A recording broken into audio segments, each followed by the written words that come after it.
Boa noite. Vamos iniciar então recitando as 3 Ave-Marias. Em nome do Pai, do Filho e do Espírito Santo. Amém. Ó Maria, fazei o meu coração tão puro quanto o vosso, pelo poder que vos deu Deus Pai. Ave Maria, cheia de graça, o Senhor é convosco. Bendita sois vós entre as mulheres, bendito é o fruto do vosso ventre, Jesus. Santa Maria, Mãe de Deus, rogai por nós, pecadores, agora e na hora da nossa morte. Amém. Pela sabedoria que vos deu Deus Filho. Ave Maria, cheia de graça, o Senhor é convosco. Bendita sois vós entre as mulheres, bendito é o fruto do vosso ventre, Jesus. Santa Maria, Mãe de Deus, rogai por nós, pecadores, agora e na hora da nossa morte. Amém. Pela misericórdia que vos deu o Espírito Santo. Ave Maria, cheia de graça, o Senhor é convosco. Bendita sois vós entre as mulheres, e bendito é o fruto do vosso ventre, Jesus.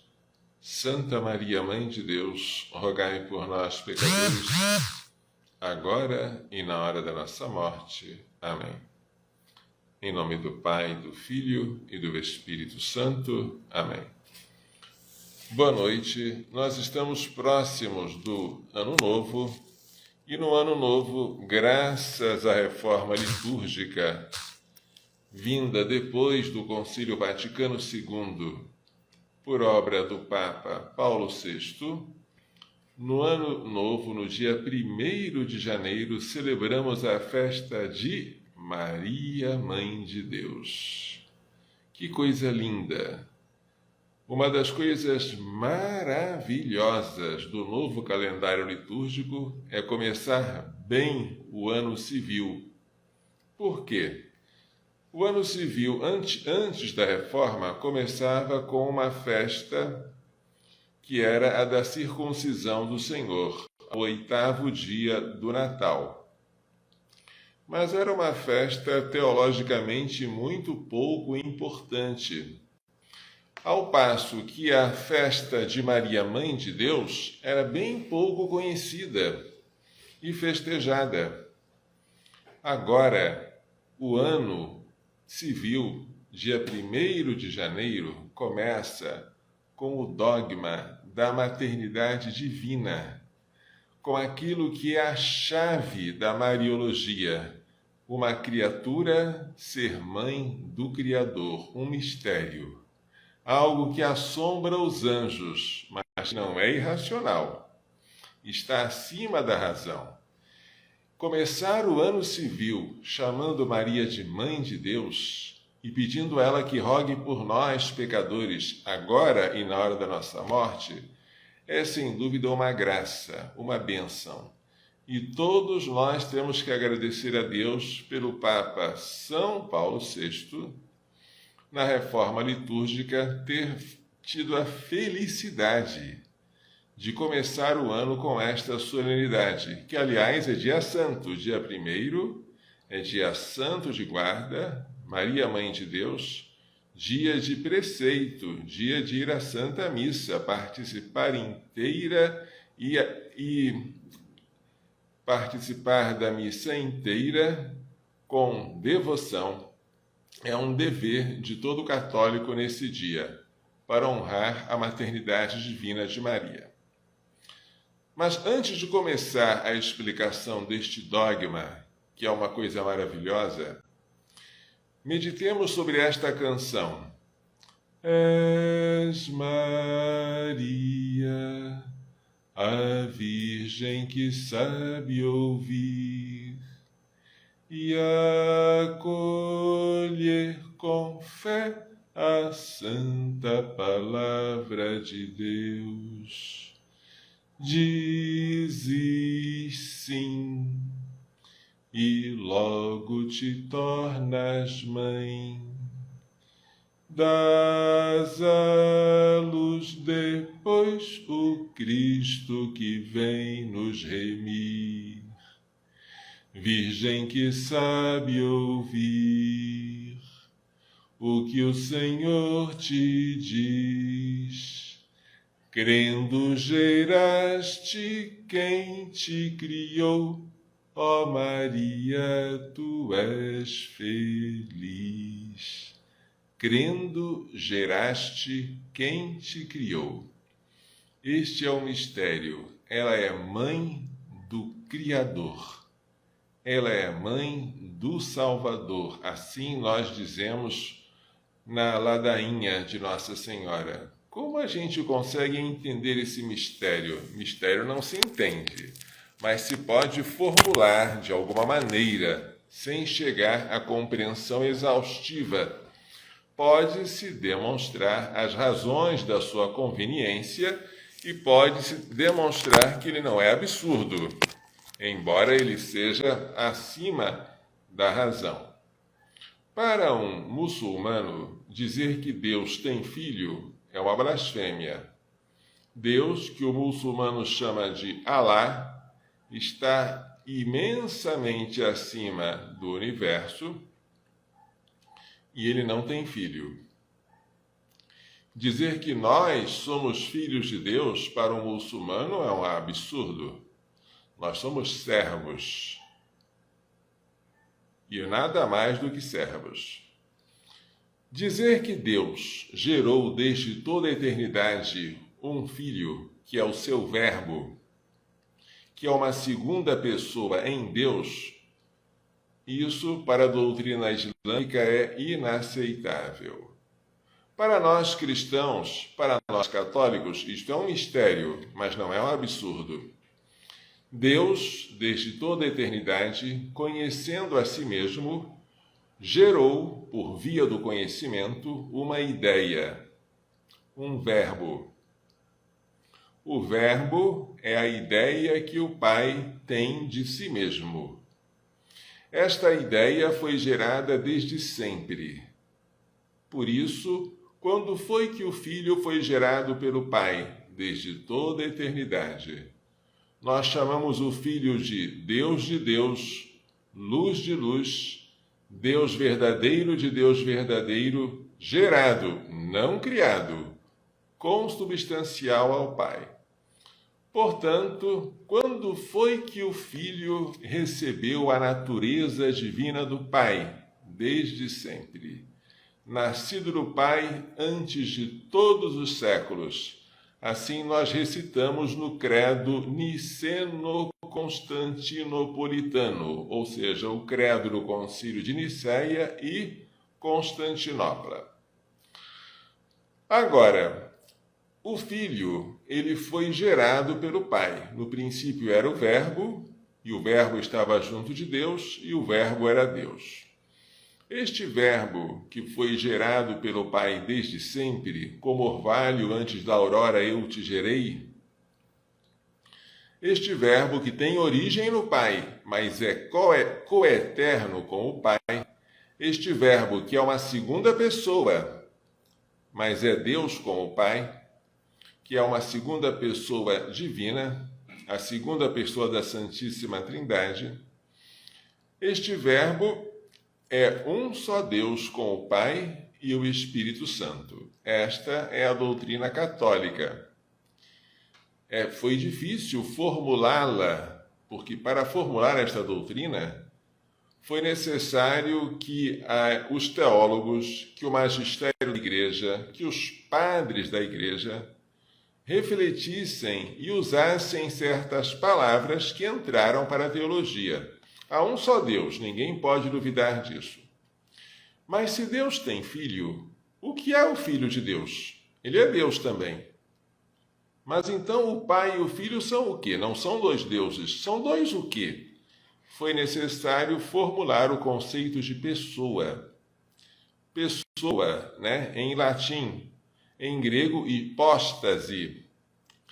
Duas pessoas em Deus. Mas então são duas pessoas em uma só o quê? Em uma só natureza.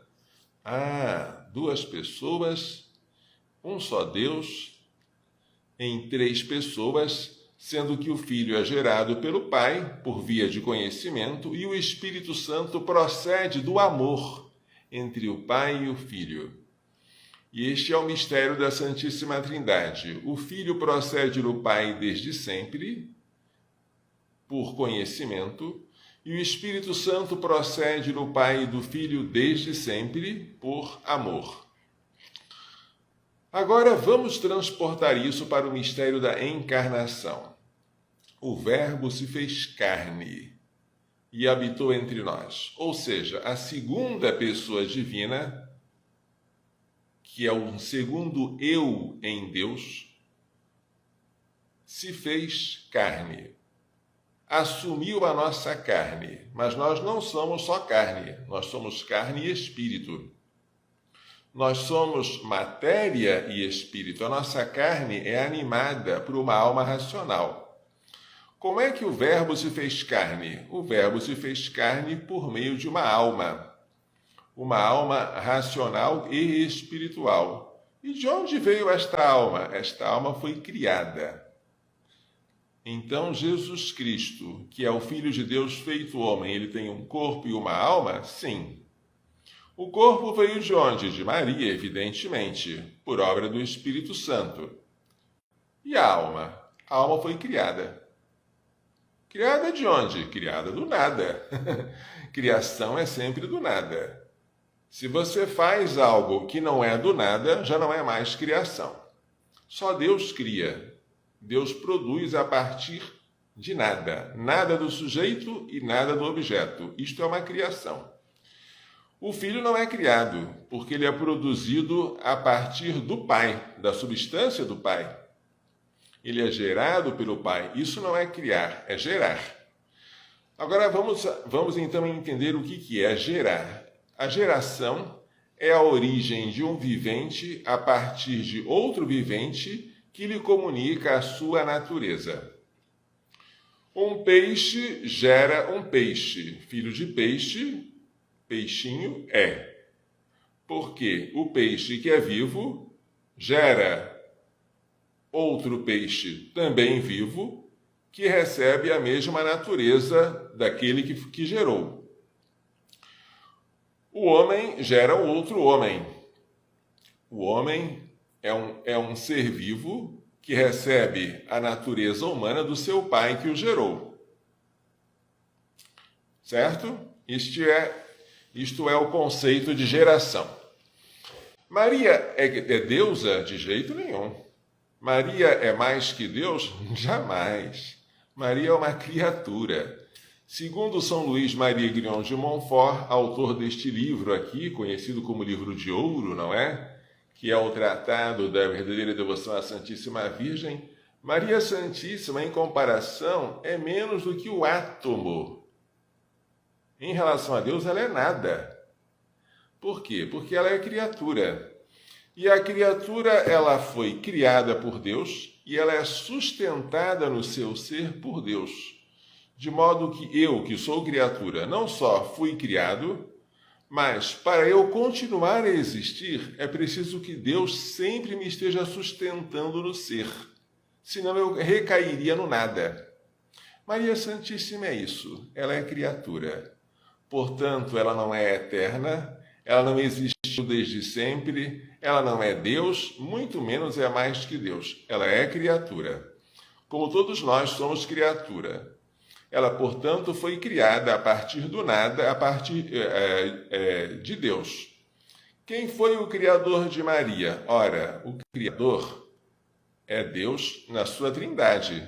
Nós costumamos atribuir a criação ao Pai. Creio em Deus Pai Todo-Poderoso, Criador do céu e da terra.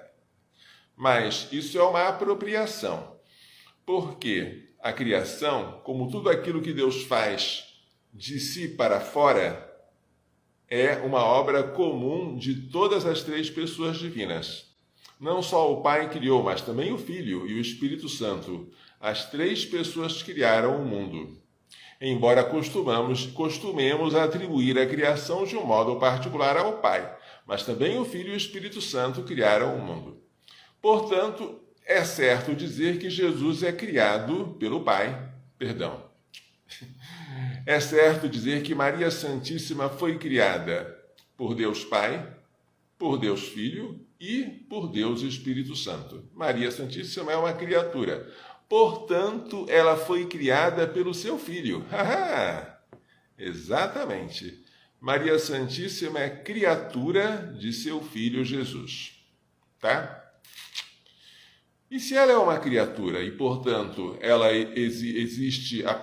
existiu a partir do nada, por um ato da vontade de Deus, como é que ela pode ter gerado a Deus? Como é que ela pode ser mãe de Deus? É uma coisa assustadora, assombrosa, maravilhosa, mas não é absurda.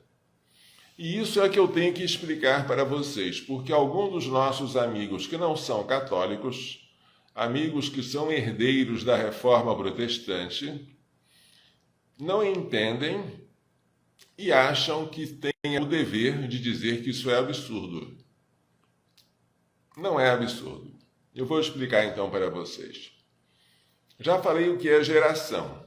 É a origem de um vivente a partir de outro vivente que lhe comunica a sua natureza. Agora eu tenho que dizer para você o que é pessoa. Pessoa é o sujeito mediante o qual a natureza racional opera. O que é natureza? Natureza é um princípio de operação. A natureza responde à pergunta: o que é isso? Isso é um homem. Isso é um animal. O que é? O que é? O que é a coisa? Isto é a natureza. A resposta a essa pergunta me diz o que a coisa é. Eu tenho a natureza humana. Deus tem natureza divina. Um animal tem uma natureza própria dos animais. Uma planta tem uma natureza própria dos vegetais. A natureza é um princípio de operação. Se eu tenho natureza racional, então eu opero racionalmente, com inteligência e com vontade, tá? A natureza, portanto, ela responde à pergunta: o que é isso? A pessoa responde à pergunta: quem é isso? Quem é ele? Quem é você? Eu sou Luiz Carlos, eu sou uma pessoa. Eu sou o sujeito que age mediante a minha natureza racional, tá? Se eu perguntar quem é Jesus, a resposta é: Jesus é uma pessoa. Prestem atenção. Pessoa humana ou divina? A resposta é pessoa divina. Jesus não é pessoa humana? Não. Entenderam o que eu falei? Vou explicar de novo. Jesus não é pessoa humana. Jesus é pessoa divina. Quantas pessoas há em Jesus? Uma só. Qual pessoa? O Filho. A segunda pessoa da Santíssima Trindade. É a única pessoa que há em Jesus. Há 3 pessoas em Deus: Pai, Filho e Espírito Santo. Das 3 pessoas, somente uma, o Filho, se fez homem e habitou entre nós. O Pai não se fez homem. O Espírito Santo não se fez homem. O Filho, sim, o Filho de Deus se fez homem e habitou entre nós. Quantas pessoas há em Jesus? Uma. E essa pessoa é divina, não é humana. Não há pessoa humana em Jesus. Mas quando Jesus se fez homem no seio da Virgem Maria, ele não deixou de ser Deus. Mas ele não se tornou uma outra pessoa. E aqui está todo o quid da questão. Jesus não é um conjunto ou uma mistura de 2 pessoas, uma pessoa divina e uma pessoa humana. Jesus não tem um eu divino e um outro eu humano. Jesus é um único eu e uma única pessoa. Tudo aquilo que Jesus faz, todas as operações de Jesus, tem um único sujeito, que é a sua pessoa divina. Mas essa pessoa divina tem duas naturezas. A natureza divina que ele recebeu do Pai, desde toda a eternidade, por geração eterna, e a natureza humana que ele recebeu da Mãe, Maria Santíssima. Quando o Verbo se fez carne e habitou entre nós, Jesus, sem deixar de ser Deus, passou também a ser homem. Como Deus, Jesus existe desde sempre. Como homem, ele passou a existir quando ele se encarnou e recebeu a natureza humana do seio da Virgem Maria. Que coisa linda! Maria, portanto, é a mãe de Jesus? Sem dúvida. Maria é viva? É viva. E Maria comunicou a sua natureza ao seu filho Jesus? Sim. Qual é a natureza de Maria? Humana. E Jesus recebeu a natureza humana de quem? De Maria. Portanto, a geração de um vivente a partir de outro vivente que lhe comunica a sua natureza é uma geração. Maria, portanto, gerou Jesus porque deu a ele a sua natureza humana. Mas Jesus, antes de se encarnar, já não existia? Já existia como Deus e com a natureza divina. Mas quando ele se encarnou, ele se fez homem no seio da Virgem Maria, por obra do Espírito Santo, e adquiriu aí a natureza humana. Então Jesus, ao se fazer homem no seio da Virgem Maria, ele recebeu de Maria o quê? Um corpo. Mas Maria não deu a alma a Jesus, nem a minha mãe me deu minha alma. A alma é criada do nada, no momento da minha concepção. Mas nem por isso a minha mãe deixa de ser mãe. Ela não deu tudo aquilo que eu sou, ela deu só a matéria. E ela deu, aliás, uma parte da matéria, porque outra parte foi do meu pai. Jesus não. Em Jesus toda a matéria veio de Maria, porque ela não teve pai biológico. Porém, mesmo a minha mãe tendo me dado só uma parte daquilo que seria o meu corpo, e não ter dado nada da minha alma, que foi criada por Deus, minha mãe é a minha verdadeira mãe. Mesmo Maria tendo dado apenas a matéria daquilo que seria o corpo de Jesus, e a alma ter sido criada pelo próprio Deus e criada a partir do nada, e mesmo a divindade de Jesus não ter sido originada por Maria, claro que não, a divindade, a natureza divina de Jesus é eterna, mesmo assim, Maria é mãe de Deus. Por quê? Porque mãe é mãe de uma pessoa. Mãe não é mãe de uma natureza, mãe é mãe de uma pessoa. E qual é a pessoa de Jesus?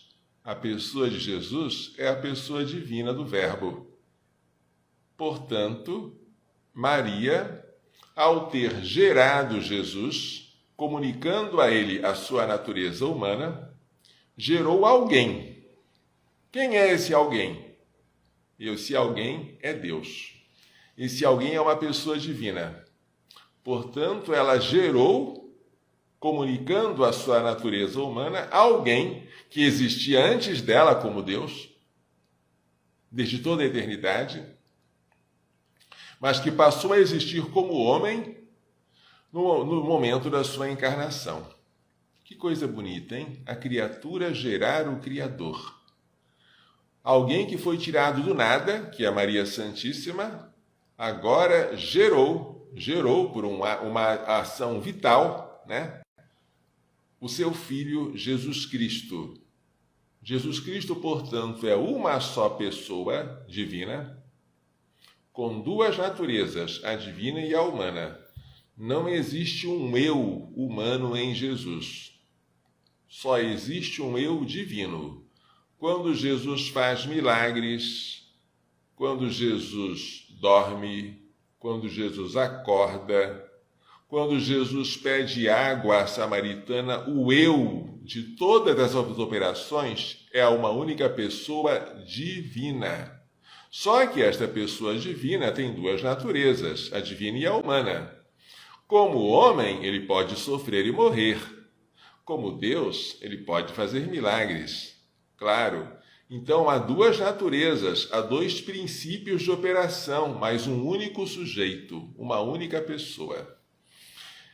Esta tese fundamental da cristologia, que em Jesus há uma única pessoa divina e duas naturezas, a divina e a humana, é que explica a maternidade divina. Segundo o monge Nestório, Maria seria mãe apenas de Cristo homem e não de Cristo Deus. Ela poderia ser chamada Christotokos, mãe de Cristo, mas não Theotokos, mãe de Deus. Houve uma controvérsia muito grande por causa desse monge Nestório, e por causa dele foi convocado o concílio de Éfeso. Houve uma grande controvérsia de São Cirilo com Nestório. E graças a Deus, o concílio de Éfeso declarou solenemente que em Jesus não há duas pessoas, há uma só pessoa. E essa pessoa é divina. E Maria é mãe desta pessoa única que há em Jesus, que é divina. E se Maria é mãe de uma única pessoa, e se essa pessoa é divina, Maria é mãe de Deus. Que coisa bonita, hein? Jesus pôde fazer uma mãe para si? Jesus é Deus, né? Deus pôde fazer uma mãe para si? Sim. Mas, padre, eu protesto. Por que eu protesto? Porque eu sou protestante. Eu não acredito nisso. Eu quero uma prova da Bíblia. Tá bom, vamos dar uma prova da Escritura? Maria Santíssima foi visitar Isabel, tá? Está na Bíblia, inclusive na Bíblia dos evangélicos. Vamos ler isso aí? Maria foi visitar Isabel às pressas, logo depois de ter concebido o seu filho Jesus por obra do Espírito Santo. Chegando a Isabel, preste atenção, chegando à casa de Zacarias, ela saudou Isabel. Eu estou em São Lucas, capítulo 1, versículo 41. Quando Isabel ouviu a saudação de Maria, a criança saltou de alegria em seu ventre. Isabel ficou repleta do Espírito Santo, diz São Lucas. Portanto, quem vai falar agora não é simplesmente Isabel, é Isabel cheia do Espírito Santo. E com voz forte exclamou: Bendita és tu entre as mulheres, e bendito é o fruto do teu ventre. Por isso nós recitamos estas palavras. Foram pronunciadas por Isabel, cheia do Espírito Santo. Portanto, revelação divina. Como me acontece que a mãe do meu Senhor venha a mim? Outra tradução. Como posso merecer que venha a mim a mãe do meu Senhor? Outra tradução. Como posso receber em minha casa a mãe do meu Senhor? Mãe do meu Senhor. Que é isso? Meu Senhor, eu estou lembrando aqui da lição que eu tive com Dom Estevão Bittencourt, que foi meu professor.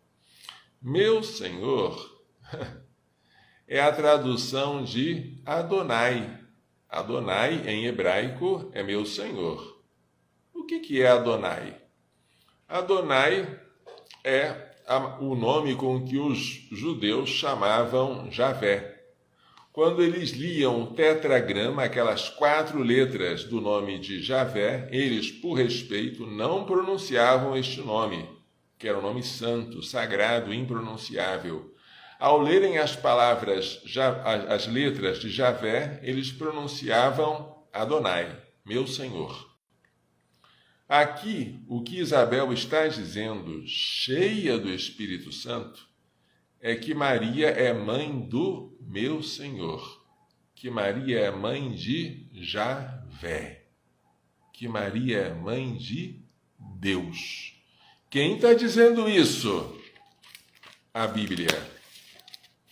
Quem está dizendo isso? Isabel? Isabel, cheia do Espírito Santo, chamando Maria de mãe do meu Senhor, mãe de Javé, mãe de Deus.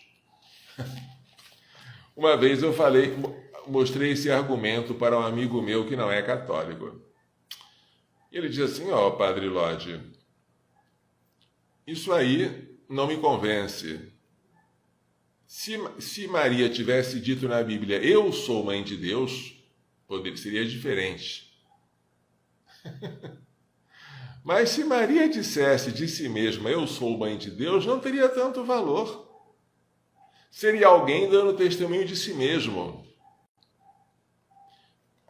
Uma pessoa pode dizer de si mesma uma falsidade, alguma coisa que não seja verdade.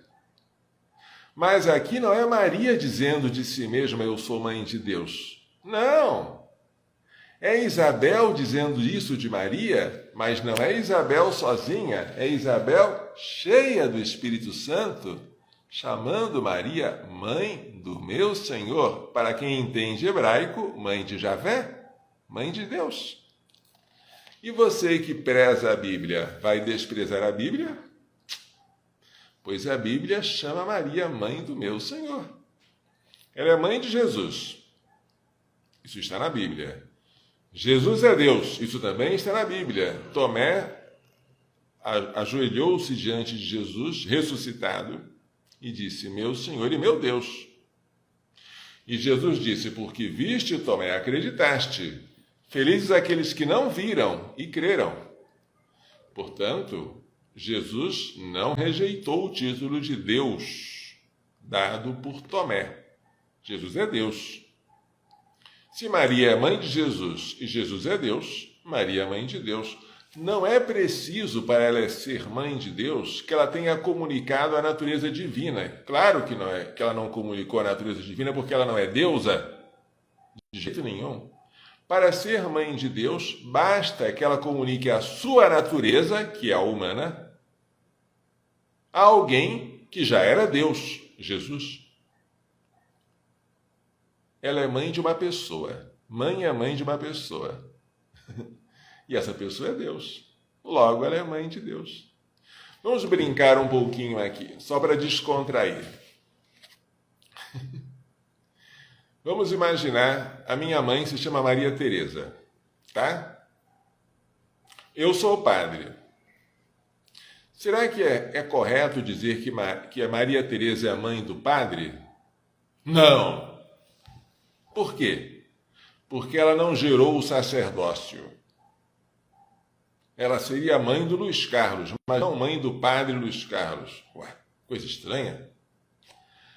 Vamos imaginar que a mãe de um jogador aí, a mãe de Edson Arantes do Nascimento, tá? Será que podemos dizer que ela é mãe do jogador de futebol? Não, porque ela não gerou o futebol. Ela gerou o Edson. Ué, que coisa estranha. Vamos imaginar o nosso presidente da República, Jair Messias Bolsonaro. Será que podemos dizer que a mãe dele é a mãe do presidente? Não, porque ela não gerou a presidência. Mas, gente, não existe mãe da presidência. Não existe mãe do sacerdócio. Não existe mãe do futebol. Mãe é mãe de uma pessoa. Se essa pessoa é padre, ela é mãe do padre. Se essa pessoa é presidente, ela é mãe do presidente. Se essa pessoa é jogador, ela é mãe do jogador. E acabou. Assim também, Maria é mãe de Deus. Claro que isso é uma coisa maravilhosa. Porque se ela é mãe, ela não é apenas um envelope em que Jesus veio aqui, porque o envelope é passivo, ele envolve a carta, mas ele não gera a carta. Ele não é vivo, nem a carta é viva, nem a carta é gerada pelo envelope. Ele é só um invólucro.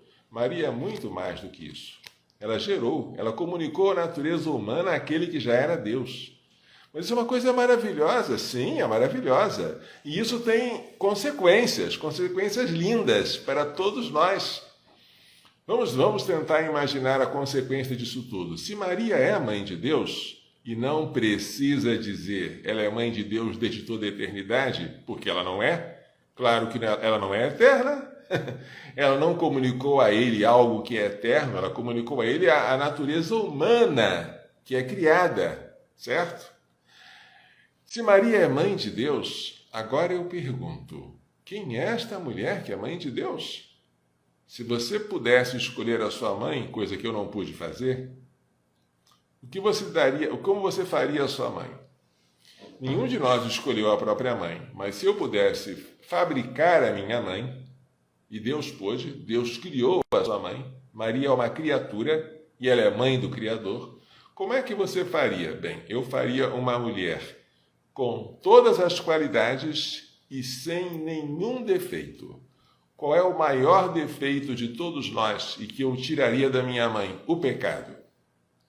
E qual é a qualidade maior da qual eu encheria minha mãe? A graça de Deus. E foi isso que Deus fez. Como ele pôde escolher sua mãe, ele tirou dela todos os defeitos, a começar do pecado, e a começar do pecado original. Ela foi concebida sem a mancha do pecado original. E ela foi enchida, repleta de graça, né, desde o momento da sua concepção. Vou ler, para a alegria de vocês, mais um trecho do Tratado da Verdadeira Devoção à Santíssima Virgem, de São Luís Maria Grignon de Montfort. Estou no número 22 do tratado.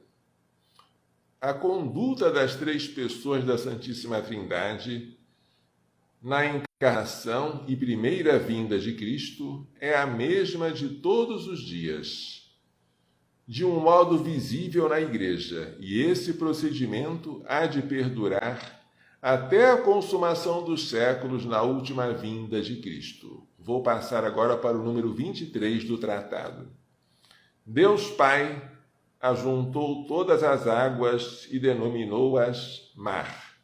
Assim diz o Gênesis. Reuniu todas as suas graças e a chamou Maria. Isso está aqui no tratado, mas é uma citação de Santo Antonino. É São Luís citando Santo Antonino. Santo Antonino era Antônio, mas se chamava Antonino porque ele era baixinho, né? Maria é como um mar de graças. Este grande Deus, diz São Luís, tem um tesouro, um depósito riquíssimo, onde encerrou tudo o que há de belo, brilhante, raro e precioso, até seu próprio Filho. E este tesouro é Maria, que os anjos chamam o tesouro do Senhor, e de cuja plenitude os homens se enriquecem. Já pensou isso? Que Maria é um mar de graças?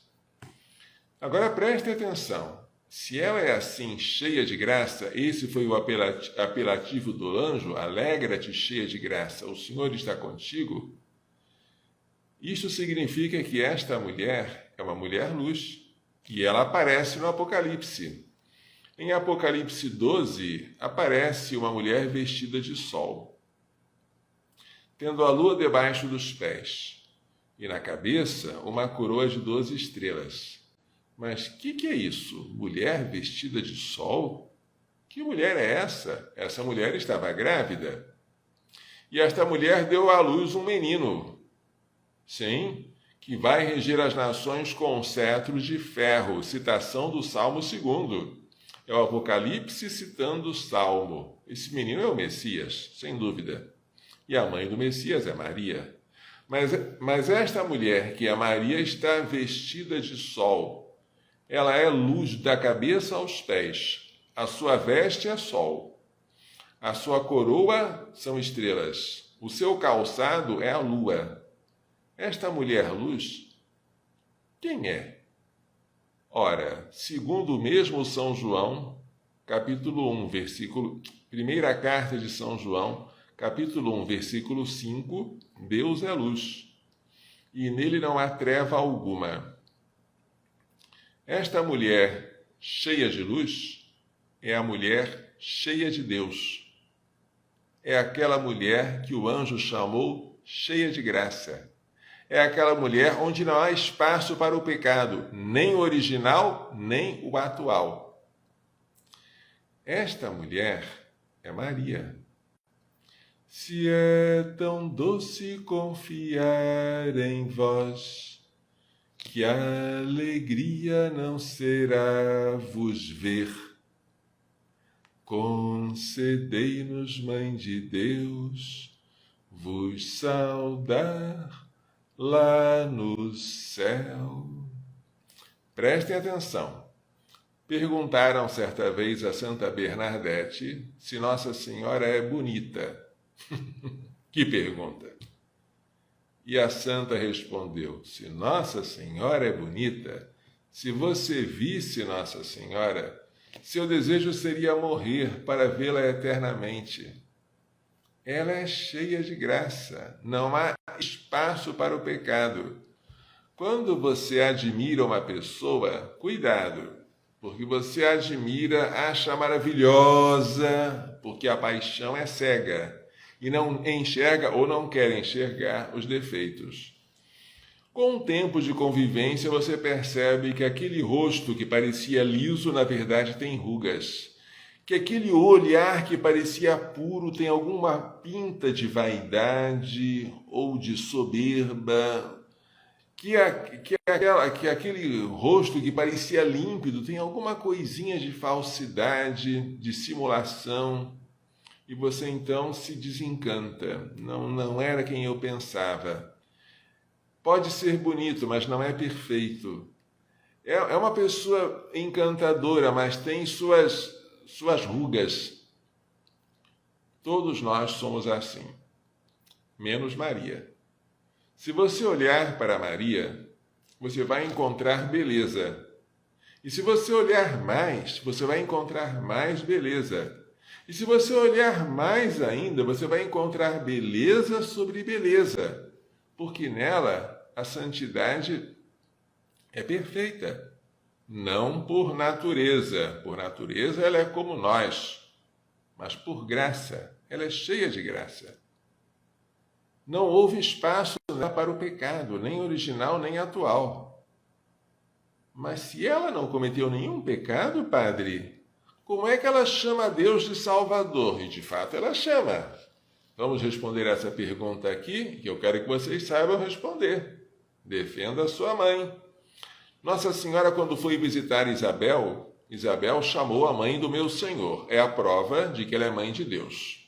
Cheia do Espírito Santo, Isabel disse isso. E Maria, que é humilde, também ela profetizou sobre a ação do Espírito Santo naquela casa. Naquele momento foi um pequeno Pentecostes. E Maria disse: a minha alma engrandece o Senhor, e meu espírito exulta em Deus, meu Salvador. Ora, então Deus é salvador de Maria. Maria, portanto, foi salva. Mas se foi salva, ela foi salva de quê? Resposta: do pecado. Maria foi salva do pecado. Maria foi redimida. Maria foi a primeira redimida. E você vai me perguntar: padre, foi salva por quem? Redimida por quem? Por Jesus. Jesus é o Redentor universal. Mas como? Como ele pode ter salvo Maria se quando Jesus morreu na cruz por nós, Maria Santíssima já era grande? Como é que ela pode ter sido concebida sem pecado original se quando ela foi concebida no ventre de sua mãe, Santa Ana, Jesus ainda não se tinha encarnado, não se tinha feito homem, muito menos se tinha sacrificado por nós? Como é que aconteceu isso? Maria Santíssima foi preservada do pecado original quando ela foi concebida no seio de sua mãe, Ana, em previsão dos méritos de seu Filho Jesus Cristo. Sim, ele te salvou. Jesus salvou Maria, mas ofereceste por nós com toda a fé. Como é que alguém pode salvar uma outra pessoa do pecado sem que essa pessoa seja pecadora? Maria não é pecadora. Me diz, então, como é que ela foi salva do pecado? Há duas maneiras de salvar alguém. Você pode tirar do buraco alguém que já caiu. E quando a pessoa sai do buraco, agradece a quem lhe tirou, dizendo: você é meu Salvador. Assim nós fomos salvos. Eu caí no buraco do pecado original. Eu fui concebido em pecado. Em pecado minha mãe me concebeu, diz o Salmo 50. E eu fui salvo no dia do meu batismo. No dia do meu batismo, Jesus aplicou a mim os frutos da sua redenção. E eu fui salvo do pecado original. Fiquei livre do pecado original. Este é um meio de salvar alguém. O outro meio, mais excelente, é impedir que a pessoa caia no buraco. A pessoa está para cair, alguém impede. Não, não caia, cuidado! A pessoa que ia cair não cai.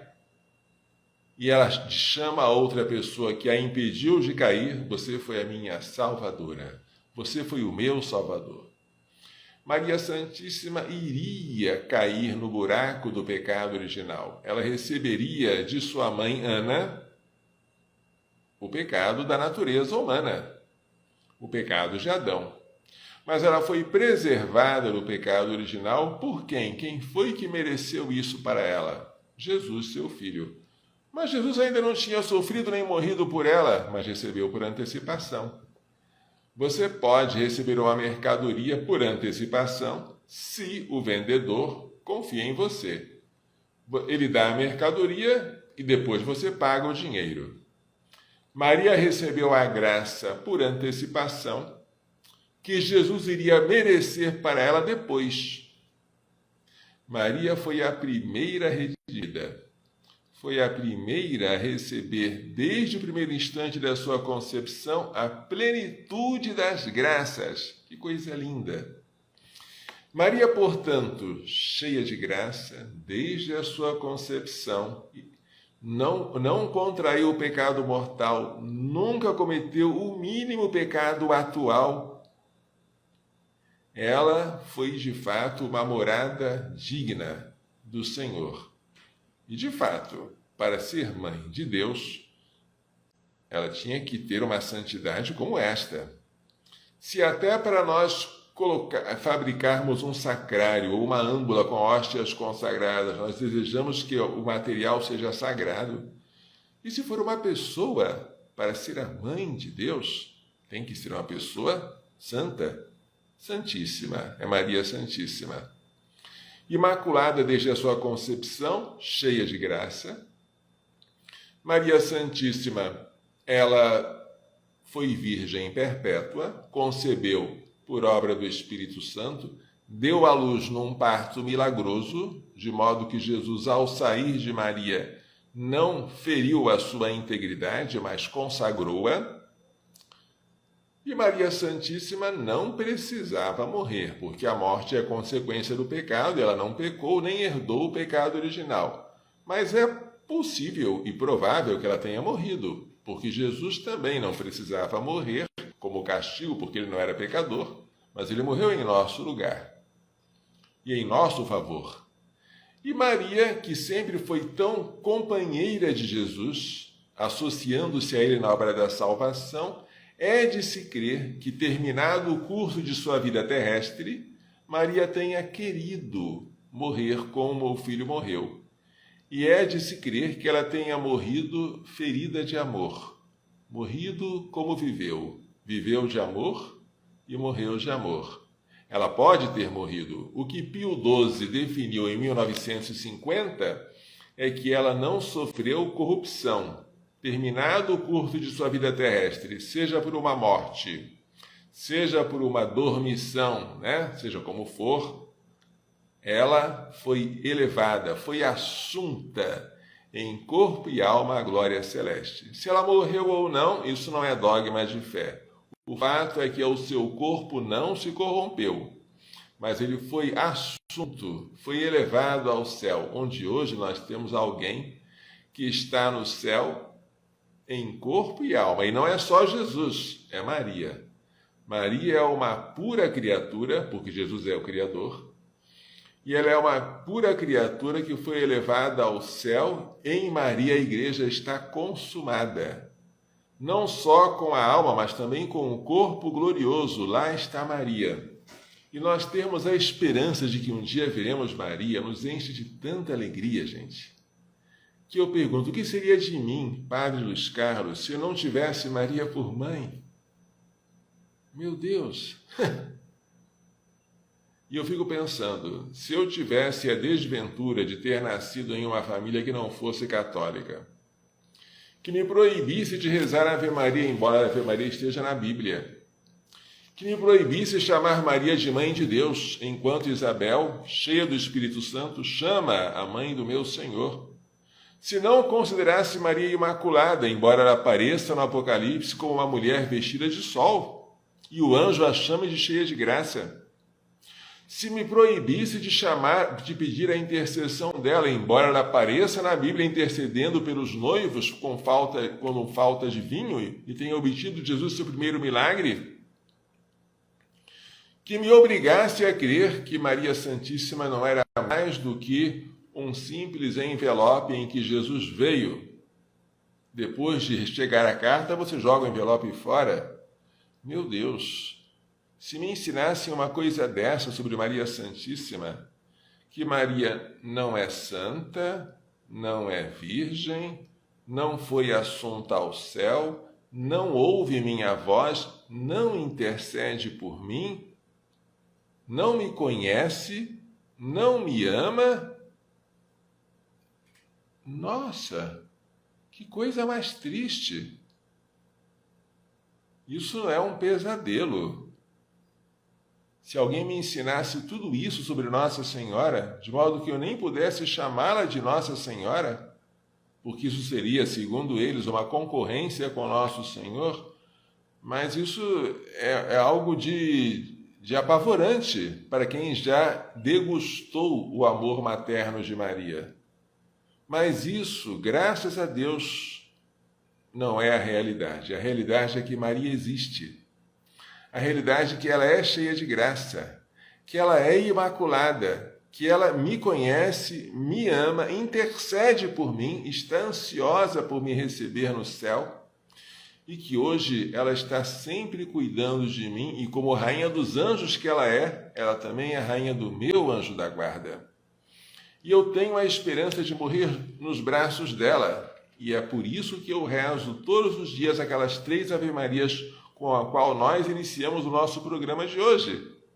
Porque, segundo a revelação dela, Santa Matilde de Hackborn, se eu rezar essas Ave-Marias 3 vezes, com aquelas 3 invocações, até o final da minha vida, eu morrerei nos braços de Nossa Senhora. Que coisa maravilhosa, não é? E esse é o meu desejo.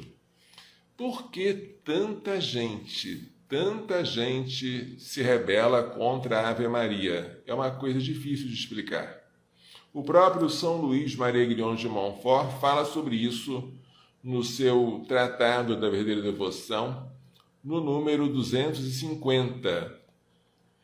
No livro De Dignitate Rosarii, sobre a dignidade do Rosário, o bem-aventurado Alano de la Roche lê-se o seguinte, que a Santíssima Virgem lhe revelou: saibas, meu filho, e comunica-o a todos, que um sinal provável e próximo de condenação eterna é a aversão, a tibieza, a negligência em rezar a saudação angélica, que foi a reparação de todo o mundo. Coisa terrível, hein? Eis aí palavras consoladoras e terríveis que se custaria a crer, se não nolas garantisse esse santo homem, e antes dele São Domingos, como depois deles muitos personagens fidedignos com a experiência de muitos séculos. Pois sempre se verificou que aqueles que trazem o sinal de condenação, como os hereges, os ímpios, os orgulhosos e os mundanos, odeiam e desprezam a Ave Maria e o terço. Os hereges ainda aprendem e recitam o Pai Nosso, mas abominam a Ave Maria e o terço. Trariam antes uma serpente sobre o peito do que um rosário ou terço. Os orgulhosos também, embora católicos, mas tendo as mesmas inclinações de seu pai Lúcifer, desprezam ou mostram uma indiferença completa pela Ave Maria, considerando o terço como uma devoção efeminada, suficiente para os ignorantes e analfabetos. Ao contrário, tem-se visto, e a experiência o prova, que aqueles e aquelas que possuem outros grandes indícios de predestinação amam e apreciam e recitam com prazer a Ave Maria. E quanto mais são de Deus, tanto mais amam esta oração. É o que a Santíssima Virgem diz também ao bem-aventurado Alano de la Roche, em seguida as palavras que citei. Número 251. Não sei como isto acontece nem porquê. Entretanto, é verdade, e não conheço melhor segredo para verificar se uma pessoa é de Deus do que se examinar se gosta ou não de rezar a Ave Maria e o terço. Você é de Deus? Reze a Ave Maria. Reze o terço, porque foi pela Ave Maria que a salvação começou a entrar no mundo. Que coisa bonita, né? Maria existe. Maria é a mãe de Deus. E Maria é minha mãe. Ela é mãe de Deus e nossa. E é maravilhoso saber que ela, mãe de Deus e mãe nossa, me ama, se interessa por mim, quer a minha salvação e me protege contra os meus inimigos, a começar pelo demônio, que nunca teve vitória sobre ela. Nunca. Ela jamais cedeu ao mínimo pecado, não contraiu o pecado original e não cometeu o mínimo pecado atual, nem sequer um pecado venial. Esta é Maria Santíssima, Mãe de Deus. E é com a festa de Maria, Mãe de Deus, que nós devemos comemorar, inclusive participando da Santa Missa, no dia 1º de janeiro, é que nós vamos começar o próximo ano. Santa Maria, Mãe de Deus, rogai por nós, pecadores, agora e na hora da nossa morte. Amém. Vamos terminar dando a bênção final. O Senhor esteja convosco. Pela imposição de minhas mãos sacerdotais e pela invocação da bem-aventurada sempre Virgem Maria, de São José, seu castíssimo esposo, de São Luís Gonzaga, de São Luís Maria Grão de Montfort, de Santa Genevieve Mola, de São Miguel, São Gabriel, São Rafael, de todos os anjos e santos, abençoe-vos, proteja-vos e guarde-vos com toda a bênção do céu e da terra, Deus Todo-Poderoso, Pai, Filho e Espírito Santo. Amém. Coração Imaculado de Maria, livrai-nos da maldição do aborto. Glorioso São José, rogai por nós. Pela vossa Imaculada Conceição, ó Maria, purificai o meu corpo e santificai a minha alma.